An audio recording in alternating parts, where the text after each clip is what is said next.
Welcome to the Forbidden History Podcast. We're an independent podcast, and advertisements help keep us going. Ads are automatically placed and not specifically chosen or endorsed by us unless read by me, the host. Thanks for supporting the show.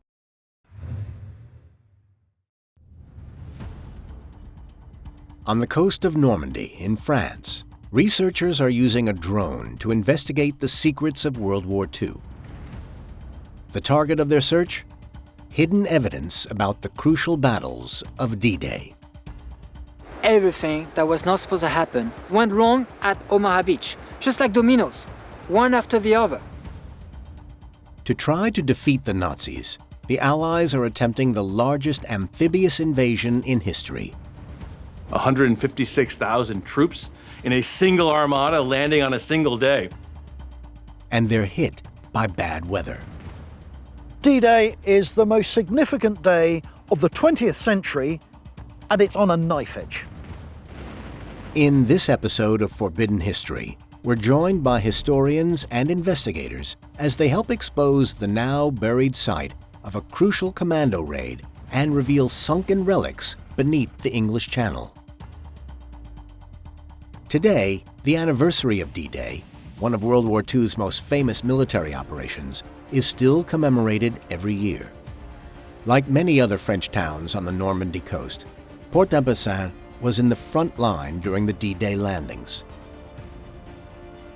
Many lives were lost in the little-known but crucial battle that took place here.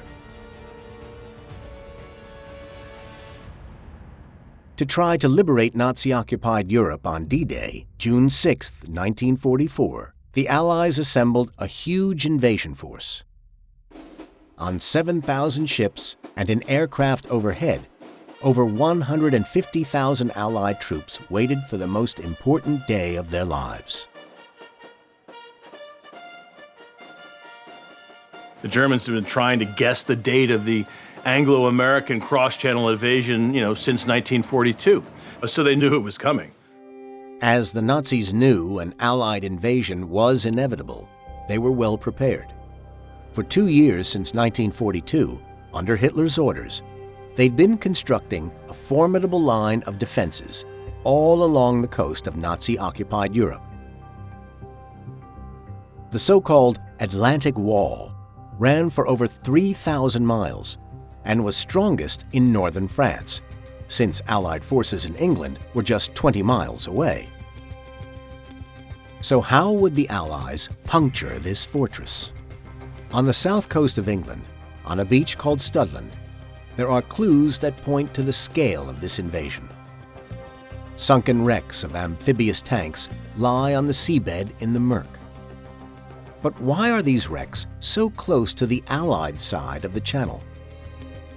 Duplex-drive amphibious tanks were a top-secret British invention designed to play a crucial role on D-Day. Given the tanks' DD initials, their crews nicknamed them Donald Ducks. They had 2 drive shafts, one for use on land and a propeller for use in the sea. Most importantly, they were also fitted with a canvas skirt, which enabled them to float, in theory. But in practice, the tanks had a fatal flaw. During Exercise Smash, just like on D-Day, the tanks were launched a couple of miles offshore. This was to protect the ships carrying the tanks from German bombardment. But 2 miles out, the sea could be a danger too.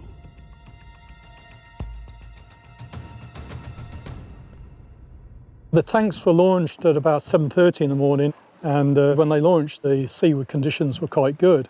But within a few minutes, the wind had whipped the sea up here in Studland Bay, and sadly, the waves started coming over the canvas skirts, and the tanks just couldn't cope. And although they had a little bilge pump, it was just overwhelmed by the sea conditions. So of the 32 tanks that were launched, 7 didn't make it.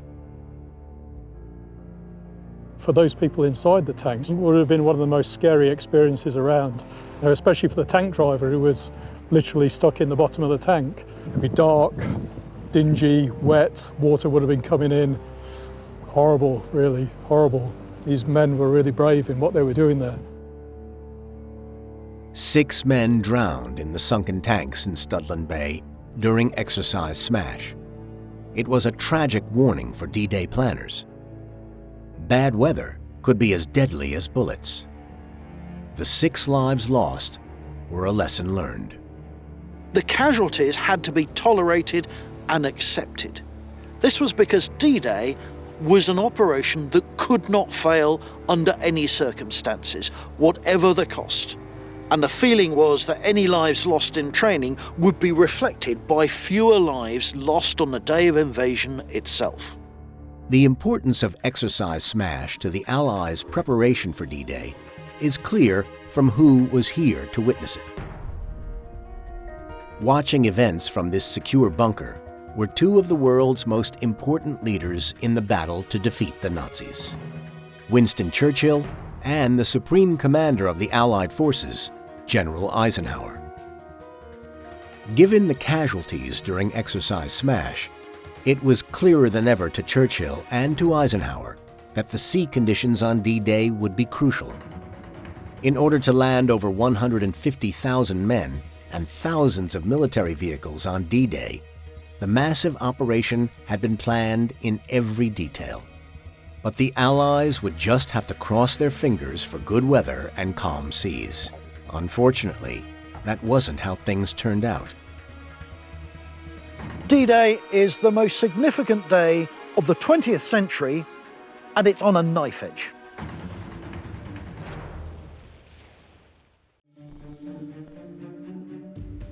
The planned date for D-Day was June 5th, 1944. But the Allies' worst fear came true, and on June 4th, a summer storm blew in.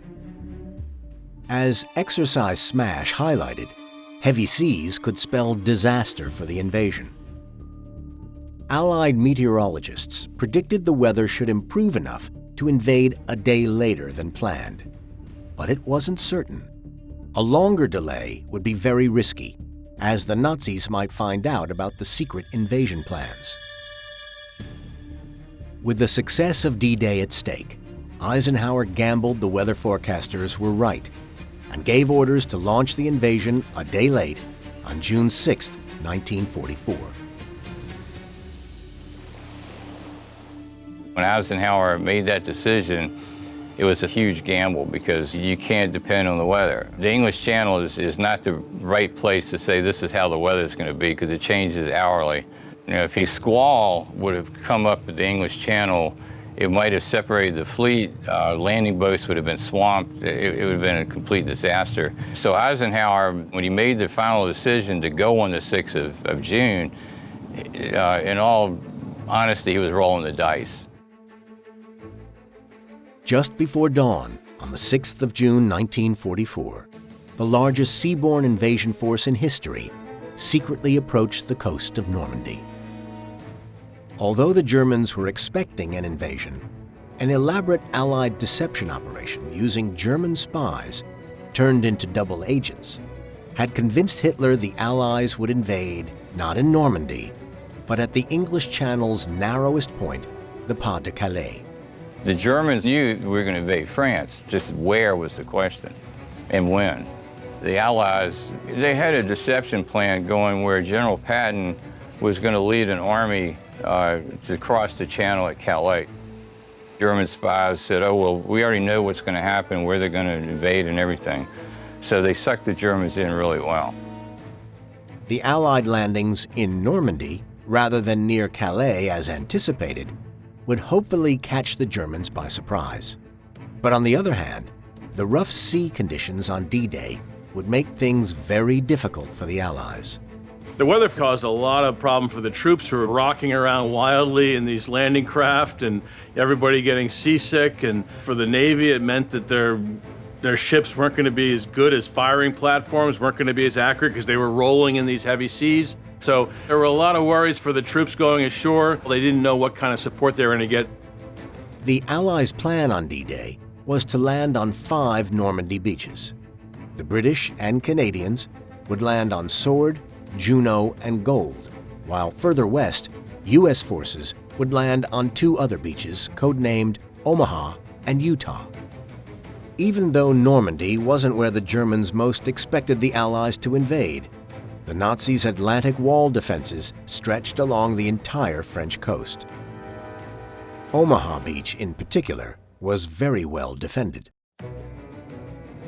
From above, it's easy to see why the Allies chose Omaha as one of the D-Day beaches. Its long, wide, gently shelving sands were perfect for an amphibious landing. But the strong and ideally positioned Atlantic Wall defenses on the high bluffs above the beach strongly favored the defenders. Omaha Beach is a bit special compared to other landing beaches because you do have those hills behind the beach. And, a very good line of defense for the Germans here, that's for sure. Before D-Day, you have to keep this in mind. On the French coastline, you have more than 650,000 workers working in the Atlantic Wall.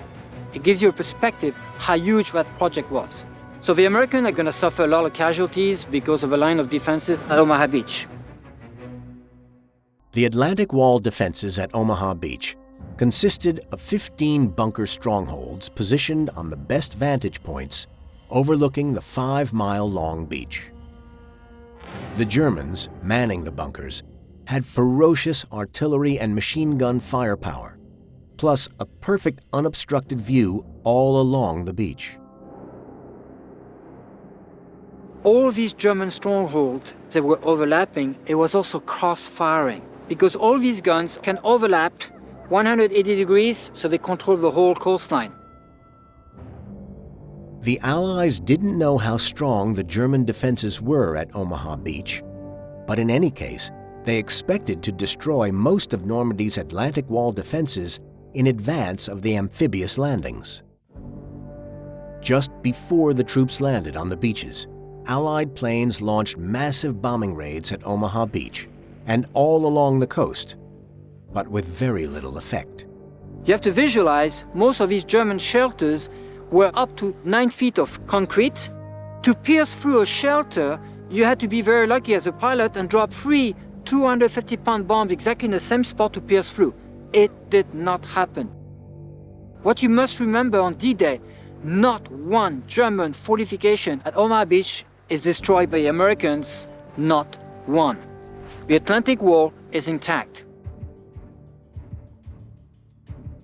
As the strong German defenses at Omaha Beach remained undamaged by bombing, U.S. troops faced a very bloody landing, unless the Allies' amphibious tanks could save the day.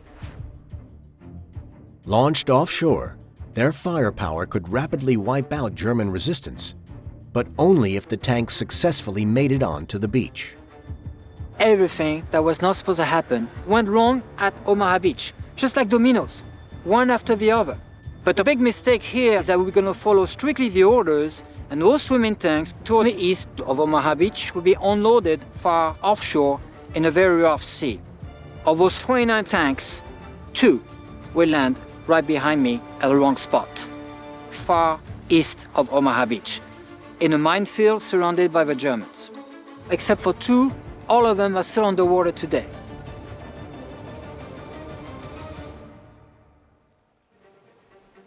The failure at Omaha Beach to learn from Exercise Smash would prove very costly.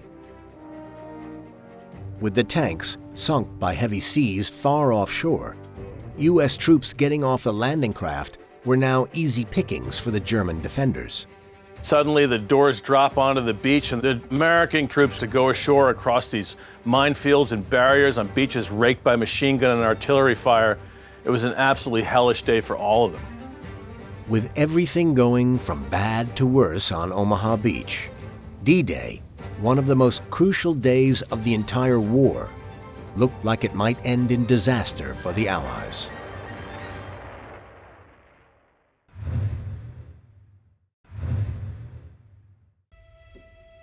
In the heavy seas of Omaha Beach on D-Day, the Allies' amphibious tanks had almost all sunk.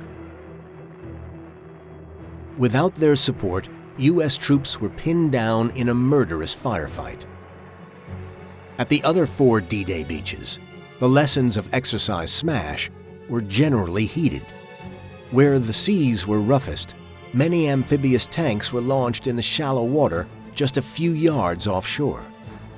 Crucially, their firepower helped quickly overwhelm German resistance, including at Gold Beach. Among the 25,000 British troops who landed at Gold were the 420 commandos who had the vital mission of capturing Port-à-Bassin around 10 miles to the west. But unfortunately, some of the commandos' landing craft sank in the heavy seas as they approached the shore. Because of the roughness of the channel, what we find is a lot of the commando landing craft are swamped. Large numbers of men actually drown. What we have to remember is that of all the casualties of D-Day, around about 10% die from drowning. That's the impact of weather on the invasion plan. Only around 350 out of 420 commandos survived the landings unscathed. The crucial attack on Port-à-Bassin would now be even tougher than expected. The British commandos' daring raid on Port-à-Bassin on the day after D-Day would be one of the Allied invasion's most important battles. But on D-Day itself, U.S. troops on Omaha Beach undoubtedly fought the most critical battle. Omaha was a weak link. The other beaches had very little resistance on the beach for the landing. The resistance came once the Germans were able to move forces up and try to stop the invasion. But Omaha, they were there with all the defenses ready. You've got Utah, Omaha, Gold Sword, and Juneau. Now, if Omaha had collapsed, the Germans could have moved in and cut off Utah and separated the entire landing forces. So Omaha was the linchpin of the whole beachfront. The U.S. troops landing on Omaha Beach massively outnumbered the German soldiers defending it. But despite the odds, the German defenders were very tough and determined, and had lots of firepower in their ideally situated bunkers. One of them was Corporal Hein Severlo, equipped with one of the Germans' most fearsome weapons, the MG-42. On the 5 miles of coastline here, you had 64 MG-42. Now the MG-42 is a machine gun killer that could shoot up to 1,200 rounds per minute. Of course, the Germans, they know exactly when and where to shoot. The Americans are getting closer and closer to the coastline. You have 30 to 32 soldiers per barges, packed like sardines. They jump into the water, waist high, and of course, as soon as they come basically to knee high, the Germans open up fire. Now, to give you a perspective with Corporal Severlov, he's going to open up fire at 6:30 in the morning, and he's going to shoot non-stop till 3 o'clock in the afternoon, up to 15,000 rounds. According to Hein Severlo's testimony after the war ended, he was personally responsible for killing over 1,000 U.S. soldiers with his one machine gun. Almost certainly an exaggeration, but shocking numbers nonetheless. The average age of American troops at Omaha Beach was a little over 20. So if you think back when you were 20 and you're thinking, wow, could I have handled that at 20 years old? Stepping off a landing craft on a hostile beach with machine gun fire, mortar fire, and artillery fire. Just to get off that beach that was their whole world was that one day. And if you talk to a few of them, I had an opportunity, one of my neighbors was actually there at Omaha. He said, the rest of my life has been easy after that one day. To try to get off Omaha Beach alive, U.S. troops had only one very difficult option.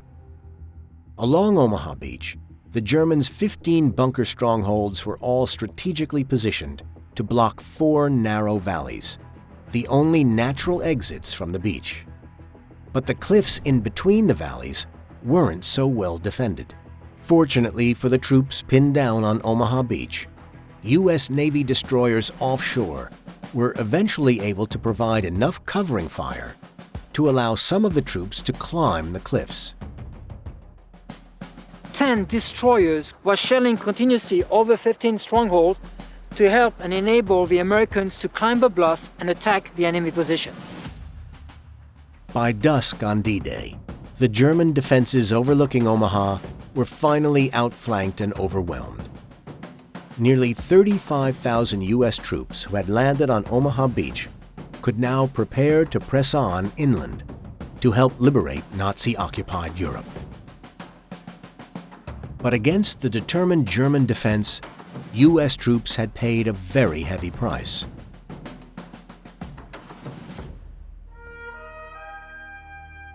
It took one long, full day to control Omaha Beach, to control those 4 exits, and thousands of soldiers would be wounded or killed.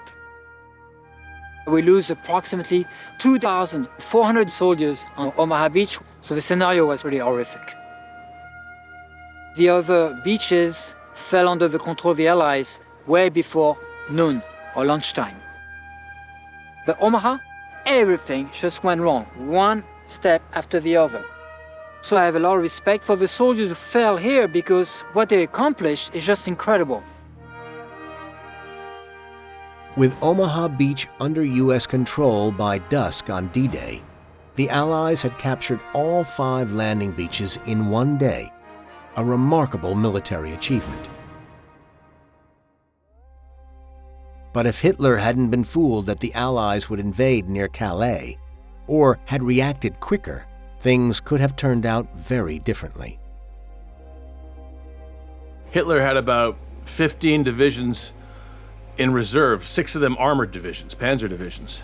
So what Hitler had to do was, the minute he saw that the Americans and the British were landing in force in Normandy, is he had to send those panzer divisions to Normandy to hit them on the beaches and drive them back into the sea.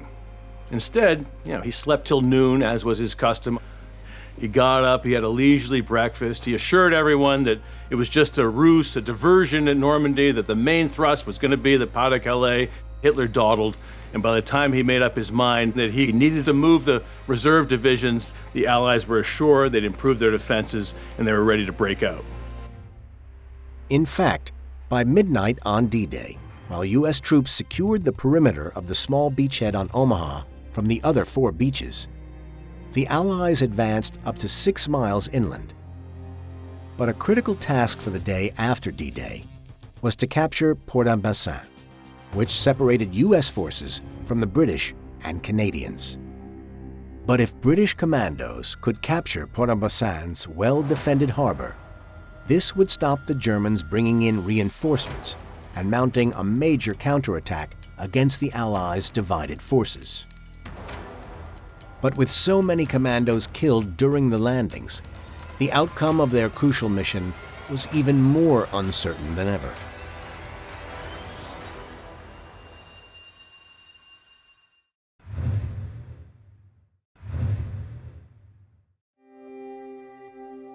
Allied special forces were given the task of penetrating behind German lines in order to capture Port-au-Bassin. This would allow the Allies to link up their divided beachheads and combine their separated armies into one unstoppable force. The men chosen for this vital mission belonged to an elite unit of the British Royal Marines, 47 Commando. The Germans have defended Port-au-Bassin because it is a port, albeit a small one, and if we assault it from the seaward side, we're going to get absolutely hammered. And so the commandos swoop all the way round behind and attack Port-au-Bassin from the landward side, where the German defences are at their weakest. The nearly 350 commandos who survived the landing on Gold Beach penetrated around 10 miles behind German lines overnight on D-Day. On the next day, they launched their unexpected attack coming from inland on Port-au-Bassin. One of the German defenses along the route of the commando attack was the machine gun bunkers, a very effective German design known as a Tobruk. During the battle here on the day after D-Day, the various bunkers were manned by about 100 German defenders. The commandos were spread out across Port-au-Bassin, attacking a number of objectives. So only around 25 commandos, outnumbered 4 to 1, attacked this crucial clifftop stronghold. Outnumbered 4-1 by the German defenders, the 25 commandos initially had to fight their way past the site's machine gun bunker, or Tobruk. Despite being greatly outnumbered, the commando attack on the eastern clifftop stronghold was a great success. Surprised by the unexpected attack from inland, the German defenders were quickly overwhelmed, and by the next day, all of Port-au-Bassin was captured. But 47 Royal Marine Commando had paid a heavy price. Nearly 50 of their men were killed on D-Day, and in the Port-au-Bassin attack. Crucially, however, the commandos' successful raid allowed the separated Allied armies of either side of Port-au-Bassin to join forces. Much stronger together, the combined Allied army was then able to begin advancing across Normandy towards the French capital, Paris. But in order to decisively defeat the Germans and force their surrender, the Allied troops fighting across France would need to be massively reinforced from across the English Channel. The problem for the Allies, though, was that ports were needed for this. Existing ones were either too small, like Port-au-Bassin, or else too well defended for the Allies to quickly capture. The solution was an ingenious scheme directed by Winston Churchill himself. It was Churchill who said that if we can't capture a port, we're going to have to take one with us. What Churchill envisaged was towing across the channel a whole series of large concrete boxes, filling them with water and sinking them on the seabed, and creating a harbour the size of Dover. In the week after D-Day, the Allies towed around 150 massive floating concrete breakwaters across the channel. By sinking them off Omaha Beach and Gold Beach, two large artificial harbors were created. By using this still surviving harbor at Gold Beach, nicknamed Port Winston, the Allies in the months after D-Day were able to land 500,000 military vehicles, over 2 million soldiers, and 4 million tons of weapons and supplies.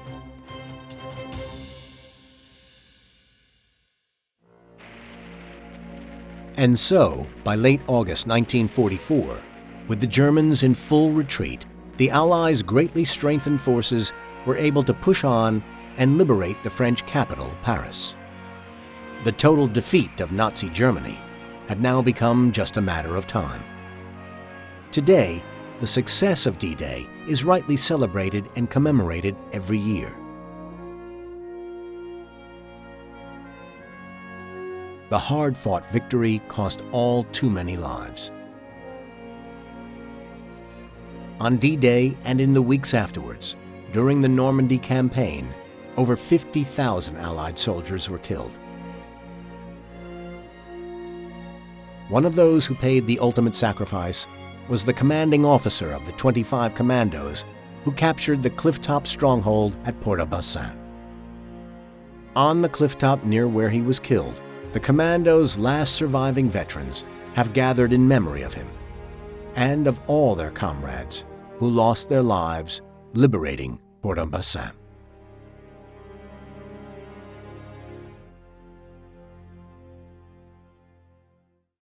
Thanks for exploring the past with us today. If you liked this episode, please be sure to follow for more. We post new episodes every Tuesday and Thursday. Don't forget to leave a comment below, and feel free to leave us a rating or review. Your feedback helps us reach more listeners like you. And for more from the Like a Shot Network, check out Where Did Everyone Go? Histories of the Abandoned, a deep dive into the incredible stories behind forgotten places. Available now on your favorite podcast platforms. Thanks for listening.